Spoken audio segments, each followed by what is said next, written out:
ఆసరా మహారాజు తాని సమిధల్లె మారి నిలువెల్లా వెలిగెరా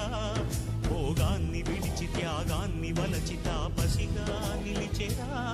జనక్షేమమే తన సంకల్పముగా తన ఊపిరి హోమజ్వాలలుగా స్వర్గాన్నే శాసించెనురా అమృతమును ఆహ్వానించెనురా జాడతో ఈ వేళ జన జీవితాలు చిగురించేలా కాలసీమలో ఈ వేళ రతనాల ధారలే కురిసేలా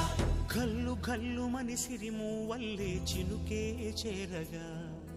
జల్లు జల్లు మని పులకింతల్లో పుడమే పాడగా హరివిల్లు ఎత్తి కరిమబ్బు